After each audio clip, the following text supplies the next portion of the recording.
sem vencer. Hoje, pegando um time de Série B, a torcida aguardava não um resultado em si, mas um desempenho, uma atuação melhor. E hoje, praticamente, o Flamengo, lance de perigo, só teve o gol. E o que está faltando para esse time que tem, reconhecidamente, a maioria das pessoas, o melhor elenco do Brasil, praticamente 2 times do mesmo nível? O que está faltando para o Flamengo ter mais poderio ofensivo, mais criatividade? Hoje a atuação foi muito burocrática. O que você acha que está faltando? A torcida hoje vaiou o time no final do jogo, um pouco antes do final, depois no final, gritou, acabou o amor. Como é que você entende todo esse momento do Flamengo? Boa noite. Boa noite. Todo esse contexto que tu colocou, não fez uma boa partida. E tem que assumir isso, principalmente o processo criativo ofensivo. Eu não vou me reportar situações anteriores de jogos, porque nós já conversamos sobre eles. Né? Já trouxemos essa situação. Para ele, o jogo teve abaixo. Teve abaixo. Ele teve na capacidade de finalização, na capacidade criativa, na largura do campo, nas jogadas individuais, ele teve abaixo. E tem que assumir, e eu estou assumindo essa situação, e nós temos essa consciência, sim, que teve abaixo. Trabalho. Não tem outra forma. A sequência, quando é uma retomada que tu vem com duas derrotas, Cícero, com a grandeza do Flamengo, com toda essa expectativa que vem, naturalmente, o grupo também, humanamente, ele sente uma retomada. Ela vai te dar uma melhor condição. Ela tem uma retomada de atletas, ela vai te dar como opções.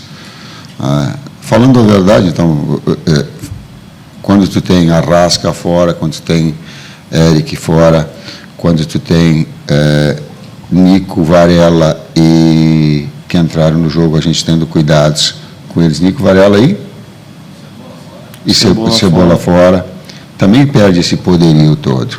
Né? E a relação de confiança ela se perde um pouquinho também. Tite, Matheus, boa noite. Thiago Lima, do GE.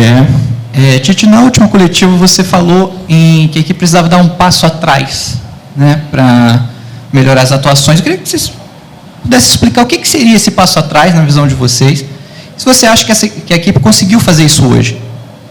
Passo atrás é trabalhar fundamentos. Quando eu fiz uma analogia ao Jordan, quando tu tem, e é do livro dele, e é do livro que às vezes eu passo para os atletas, quando a confiança não vem, aquela criatividade natural de reprogramação de movimentos, ela acontece.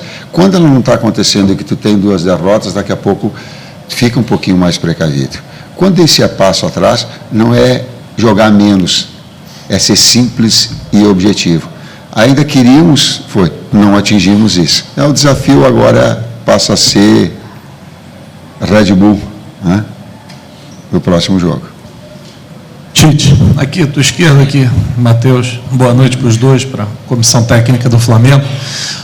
Tite, para você uma curtinha, se não está dando certo do jeito que está, se você admite mudar o esquema tático do Flamengo, de repente, para o 4-4-2. E para o Matheus, lá nos Estados Unidos, você comandou vários trabalhos de finalização, vários trabalhos ali com o time do Flamengo. No começo da temporada, o Flamengo apresentou problemas de finalizações, depois deu uma melhorada e agora a gente volta a ver dificuldades. O que você acha que pode ser feito? Você que é um cara que trabalha mais diretamente nessa parte com os atletas, para que o Flamengo volte a conseguir finalizar com mais qualidade. Do sistema 4-4-2 nós buscamos hoje. E eu faço agradecimento àquilo que eu fiz do Gabi lá dentro do vestiário, eu faço publicamente o que ele merece. Não vinha treinando normal, mas a necessidade do jogo, eu entendia que ela era importante, ter um jogador do peso dele para trabalhar com dois atacantes, né? Mesmo ele passando bastante tempo. Então, ela teve o meu agradecimento em relação a ele, afora toda essa mobilização que ele traz com o torcedor também, esse astral legal. Fica o agradecimento, ele está sem estar treinando o suficiente, mas a necessidade o fez.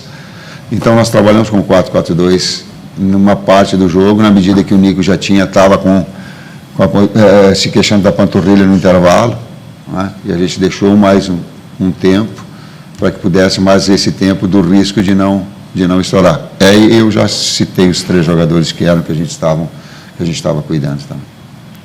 Quanto ao processo ofensivo e de finalização, encontrar melhores maneiras que a gente possa trabalhar algo que vai acontecer no jogo, mais próximo e parecido para o que vai acontecer no jogo, a gente projetando no pouco tempo que a gente tem para trabalhar, né, com esse calendário que vem, e aí nos resta, nesses momentos que a gente tem, procurar aprimorar, trazer situações que eles vão tirar proveito e que a gente tem que melhorar.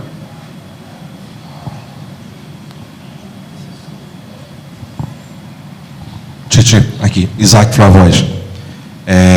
Muito se falou do jogo passado da questão que envolveu ali minutagem, poupar jogador, aquela questão da fisiologia, e hoje a gente fala da performance ruim mesmo com a vitória. E você tem um aspecto bem marcante, que é a questão emocional, e é um dos 3 pilares ali que sustentam o time também.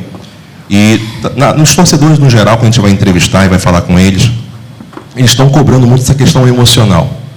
Não se vê jogadores se falando, jogadores se cobrando, aquela emoção, e muito se percebe isso nos times adversários.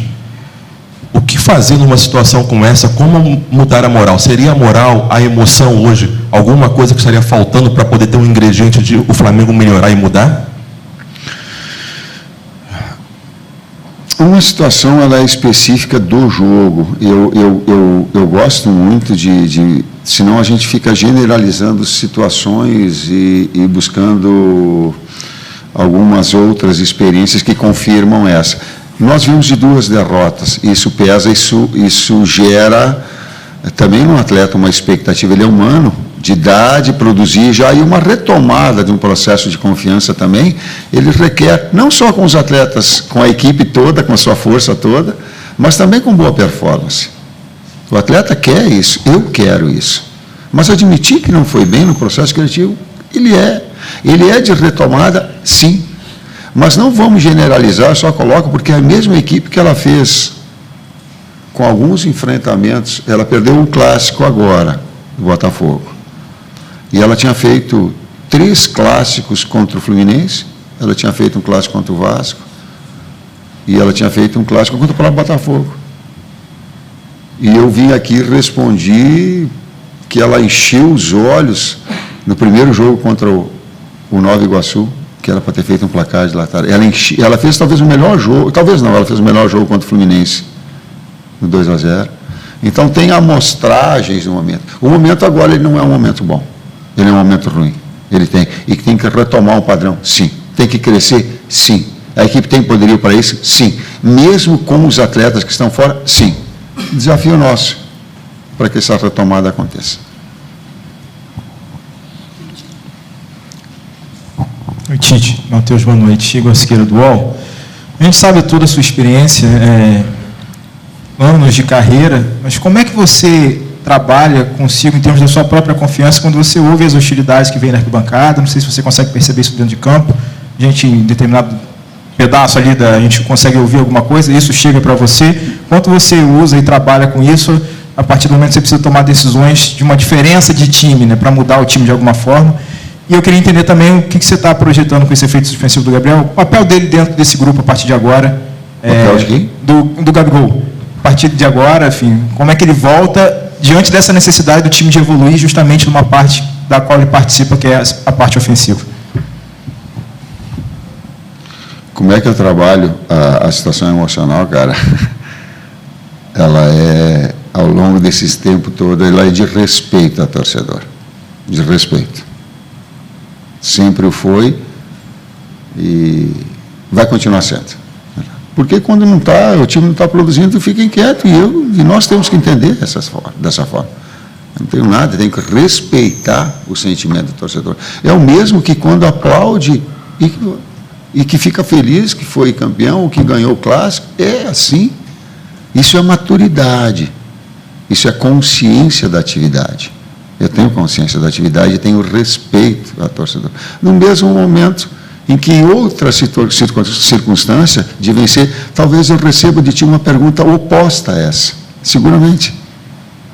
Oposta, como é bom, produziu o torcedor, porque é assim, esse é o fato real. em cima do contexto todo. Um não ganha, grupo ganha. E ele está para dar força em relação à equipe toda. Boa noite, Tite. Boa noite, Matheus. Rodrigo Cerqueira, da TV Globo. Eu lembro que na última coletiva, após o jogo contra o Botafogo, você fez uma análise que o trabalho ele sempre começa de uma forma linear, ele sobe, ele desce, e a tendência é que ele recupere em algum momento. Mas como também recuperar o ambiente, o bom ambiente, né, que faça os jogadores também conseguirem recuperar parte técnica, parte tática, com toda essa pressão que vem de fora e com um jogo atrás do outro, né? Tem muito pouco tempo de recuperação agora para um jogo importante sábado e muito pouco tempo para um outro jogo decisivo terça-feira da Libertadores, com viagens, enfim, ambientes diferentes, condições diferentes. São desafios constantes e é para todo mundo assim. São todas as equipes de alto nível que enfrentam e que têm essa necessidade de resultados e desempenho nos diferentes campeonatos. E para jogar no Flamengo, para ser técnico do Flamengo, tem que ter essa maturidade de fazer essas compreensões, essas cobranças. Ela é, sim. E ela é desafiadora para nós, ela é desafiadora para os outros.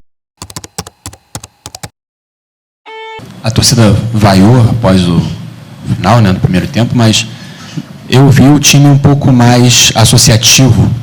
Até a posse de bola foi maior, 71%, se não me engano, jogando com 3 meias, né, Gerson, Nico e o próprio Lohan. Isso é uma nova tendência, foi trabalhado, pedido por você, e no segundo tempo não teve tanto isso, o Flamengo não criou tantas chances de gol e a gente viu uma apatia muito grande, né, uma sonolência, parece, do time. E aí isso se deve mais o que? A parte tática, que o time não se achou, ou a motivação realmente dos jogadores, a parte individual dos jogadores? Não vamos colocar motivação, gente. Senão a gente entra falando nessa parte, senão a gente entra pro lado. Motivar para jogar no Flamengo com 60 mil pessoas, ganhando todos os salários que nós temos, não é esse daí. Ela tem, eu entendo, mas ela não tem essa. Ela tem por vezes a incapacidade, às vezes o adversário se posicionar mais atrás. Em termos táticos eu concordo contigo. E aí algumas coisas que elas trazem boa. Lohan é grande. Lohan é jogador de futebol. Lohan joga muito. O menino. Ele vai ter a consciência, estou trazendo isso publicamente, mas a gente já está trabalhando a direção já no sentido dele colocar o pé no chão. É jogador grande. Então, essa formação também em cima dessas adversidades. E aí ele tem 4 jogadores no meio campo. Quando tu tem 4 jogadores assim, tu fica com mais posse, tu fica com mais jogo curto, tu fica mais com jogo associativo que tu colocasse. Sim. Em algum momento a gente trouxe, aí ele também caiu fisicamente. Aí não tem o mesmo Lohan. Aí tu tem a necessidade de mexer, aí tu coloca um jogador mais de velocidade. Depois aí trouxe o Matheus Gonçalves, que também é um jogador de articulação. Mas essas utilizações desse jogo, no que eu concordo nessa segunda parte. Pode ser, é uma variável daquilo que eu não sei quem me falou da variável tática, 4-4-2, eu tenho um jogador do lado de articulação para ter mais posse? Sim, ela pode ser sim. Sim, depois ele só pendurou e não pode tomar cartão. Eu já coloquei, não pode, o atleta, inclusive por reclamação, mas bem também. Boa noite, Tite. Léo José, do Coluna do Fla. O Gabigol ele ficou 1 mês treinando em casa, né, separado. Queria saber como que está a situação física e técnica do Gabigol agora, depois que ele conseguiu o efeito suspensivo, e como que você projeta o Gabigol dentro de campo. Você citou, acabou de falar sobre a variação, né, de 4-3-3 para 4-4-2. O Gabigol, ele, no seu esquema tático, tem a opção de jogar ao lado do Pedro? Primeiro eu fiz o reconhecimento em termos físicos, eu vou até me reportar. Eu errei em ter colocado ele um tempo tão grande no jogo. Isso foi meu erro. Por quê? Porque um longo tempo fora, e eu expus com todo... Mas a necessidade do jogo, ela faz. E eu não tenho problema nenhum em admitir isso. E agradeci ele até pela vontade, mas era um tempo menor que ele tinha para o jogo. E quis utilizar ele em tempo maior, até por por essa mobilização. Então, o erro foi meu, agradeci e está aqui reconhecido. Na própria, pode jogar com 2, pode jogar ele com 9, pode jogar nessas duas variações. A última pergunta aqui. Tite, Matheus, já projetando o próximo compromisso diante do Bragantino pelo Brasileirão, quais as informações a respeito de Arrascaeta, Everton Cebolinha e Eric Pulgar, no sentido de tentar contar com mais opções e até projetando essa sequência que vai ter em seguida um jogo no Chile diante do Palestino pela Libertadores? Os 3 fora. Os 3 estão fora. Oi? Sábado. Sábado. A pergunta foi sábado. Os 3 estão fora. Não adianta eu querer ficar... Eu não consigo trabalhar, não consigo dar uma resposta assim evasiva para coisa que eu já tenho informação. E aí não vai dizer, estrategicamente, estão fora. Nós vamos preparar a equipe com eles. Por quê? Porque a saúde deles, se colocasse, podia estourar. Mas estão fora. Já medicaram, o doutor já passou, o doutor Tanuri já passou, pode dar mais dados para vocês. E o terceiro, quem é que era? Do Cebola também. Era os 2 e era do Cebolinha também. Fechou. Obrigado, boa noite. Emerson, fim de coletiva aqui no auditório do Maracanã. E o time... Tá aí, nação. Vamos ver o que vai acontecer a partir de agora, hein, cara? A gente acabou de ver aí a coletiva do Tite. Meus amigos, é difícil, hein? Difícil, uma vitória aí que ficou apenas por 1-0. Uma vitória magra, né, meus amigos? E agora ir lá para Manaus para enfrentar o Amazonas, pressão da torcida, precisando segurar a vitória. É complicado, hein? É complicado. Vamos ver o que vai acontecer. E agora, sábado, tem a partida contra o Bragantino. E aí que vai pesar, meus amigos, que a partida é fora de casa. O Bragantino, ele até que tá numa boa fase. Vamos ver o que vai acontecer. Vamos ver. Obrigado por você estar aqui, nação. Tamo junto, a gente se vê daqui a pouquinho no próximo vídeo.